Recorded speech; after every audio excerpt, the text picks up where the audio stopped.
Olá! O tema do nosso encontro de hoje é o estresse digital e o teletrabalho.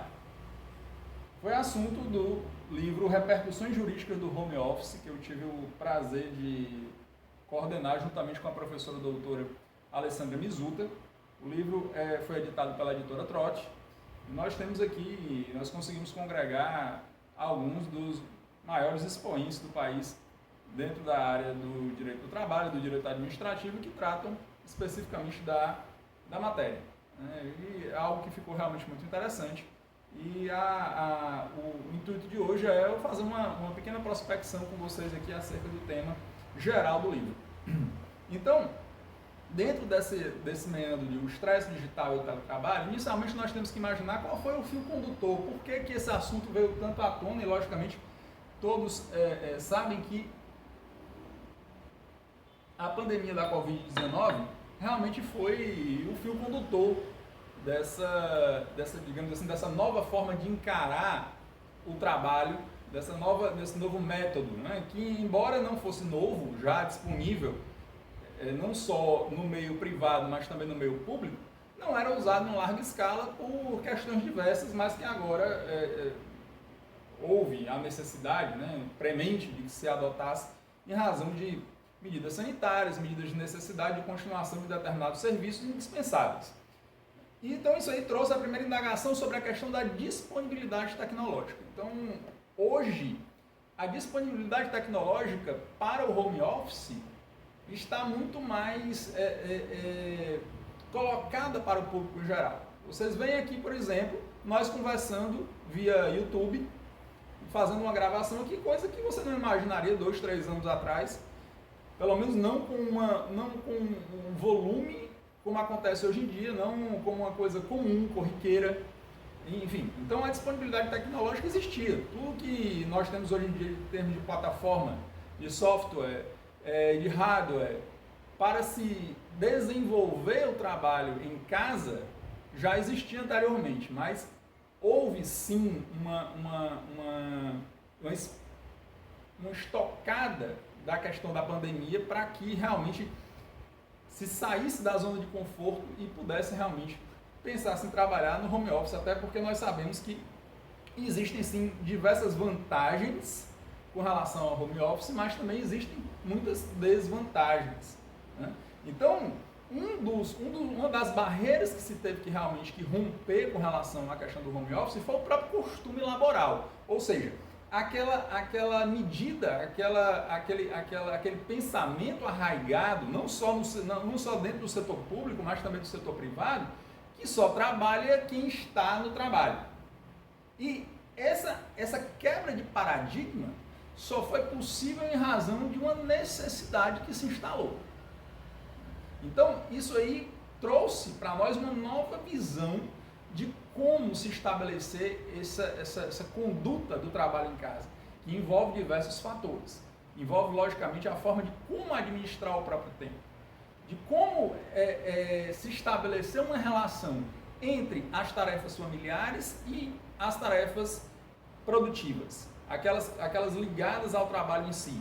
E algumas profissões, logicamente, tiveram maior êxito com relação a essa questão, e aí a gente pode citar o caso da docência, em que praticamente hoje você tem uma disseminação do ensino à distância de uma forma tal como não havia antes, muito embora houvesse a disponibilidade da tecnologia, né? Mas até a gente gostava de brincar, e hoje em dia, lógico, isso ainda vai dentro do meio acadêmico, aquela questão de quem está no ensino à distância está fazendo o trabalho por correspondência, né? O curso por correspondência, como era antigamente feito. É lógico que a gente pode até chamar de preconceito, se exauriu. E hoje nós não temos mais essa situação por uma necessidade, as pessoas tiveram que se adaptar, né? E essa adaptação trouxe sim alguns avanços, e eu acredito que isso vai ser um legado realmente da situação em que nós passamos hoje. Então eu citarei para vocês aqui brevemente, apenas para que nós dessemos uma breve introdução ao assunto, e para que a gente possa mais adiante, se for o caso até com a solicitação de vocês, tratar de outros assuntos correlacionados à questão, já que existe um interesse coletivo, um interesse muito grande do público em geral com relação à questão do home office. Então, a primeira questão que se tem que verificar são as vantagens de se desenvolver o trabalho em home office. E essas vantagens se agrupam em dois elementos distintos. Primeiro, com relação à visão do empregador, do ente público, ou seja o que seja, né? Ou seja o que for. Na medida em que desmobiliza espaços físicos, essa aí talvez seja a maior vantagem do home office para para a pessoa, o tomador do serviço, seja um ente público, seja um ente privado. Então você tem uma desnecessidade de mobilização de espaço físico. Escritórios que normalmente ocupavam às vezes andares, prédios inteiros, hoje em dia se resumem a pequenos espaços físicos onde as pessoas apenas utilizam como local de encontro quando eventualmente necessário. Sem falar na economia de água, de telefone, de energia, de pessoal de apoio, até de material de expediente, de manutenção de instalações e outras questões. Então, essa aí se resvala logicamente como a primeira das coqueluches do home office. Eu acredito que talvez seja realmente o grande fator que vai contribuir para a sua permanência a longo prazo, né? Com relação à visão de quem presta o serviço, e aí seja aquele que trabalha dentro do setor privado ou do setor público, logicamente as vantagens também são muitas. Não ter que se deslocar para o local de trabalho é uma delas. Poder residir onde quiser é outra. Não ter gasto com combustível, com alimentação, com vestuário. Poder organizar o próprio tempo.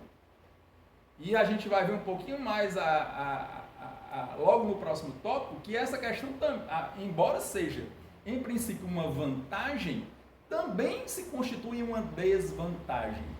Na medida em que as pessoas tiveram que aprender como administrar o tempo. Mas é lógico que essa possibilidade, essa liberdade de estabelecer um horário de trabalho durante o dia, de se preocupar muito mais com a realização de tarefas do que com o estar fisicamente no trabalho, constitui-se sim uma grande vantagem. Então, no tópico adiante, nós temos as desvantagens do home office. E aí, primeira delas, eu agrupei em apenas 2 tópicos para que vocês entendam e tenham uma visão geral. Logicamente, eu não quero aqui, não é minha intenção aqui exaurir o tema, mas apenas fazer uma breve panorâmica para que vocês entendam realmente mais ou menos como é que se dá essa correlação estritamente com relação ao home office. Então, a primeira desvantagem que a gente pode listar, e talvez a maior delas, seja a infobesidade. Aí vocês talvez não tenham ouvido falar dessa palavra, mas ela já existe há muito tempo. Na verdade, desde a popularização da internet, no início dos anos 90, quando os meios de comunicação, a informação em geral, começou a atalhar não só os ambientes de trabalho, mas também como o ambiente familiar, o ambiente de casa. Isso aí fez com que as pessoas tivessem um acesso muito grande a volumes de informação que elas não tinham antes. Então, a infobesidade é classificada, é definida como o excesso de dados digitais mal administrados pelos destinatários. Então, ela traz consigo sim essa carga negativa. Infobesidade não é só quantidade de informação. A quantidade, o volume de informação é algo muito bom, desde que seja uma informação querida, uma informação de qualidade, uma informação voltada àquele determinado objetivo do sujeito. O problema não é a quantidade, o volume de informação, mas sim o volume de informação inútil. E esse volume inútil vindo da internet, através de spams, vindo pela popularização do smartphone, através de redes sociais, fez com que o indivíduo tenha que trabalhar com um novo panorama, ele ter que administrar a recepção dessas informações e poder congregar isso aí com o tempo que ele tem para o trabalho, para o lazer. E como é que ele vai administrar isso? Muitas pessoas não conseguem fazer e terminam caindo num carrossel e entrando em uma situação tal que não conseguem mais administrar o próprio tempo, não tem mais tempo para o trabalho, não tem mais tempo para a convivência familiar. Terminam se perdendo dentro dessa avalanche de informações inúteis vindas através dos meios digitais dos quais nós disponibilizamos hoje. Nós temos disponíveis hoje. A segunda das desvantagens, tão importante quanto a primeira, mas uma decorrência dela, é o estresse digital. E o estresse digital, hoje, embora ainda não tenha CID, já pode ser trabalhado sim como uma doença laboral. Para vocês terem uma ideia, há dados que informam que hoje o indivíduo já destina cerca de 30% do seu dia ao tratamento de informações vindas de meios digitais. E a tendência é que esse percentual aumente. Então, isso faz com que a sensação de disponibilidade do indivíduo e a necessidade de que ele realize as tarefas imediatamente termina fazendo com que ele se sinta numa situação de estresse e muitas vezes não consiga administrar e realmente venha a ter uma queda de produção, venha a entrar em situações como depressão, como outras doenças ocupacionais relacionadas à questão psíquica. Então, o estresse digital é agregado à questão da infobesidade.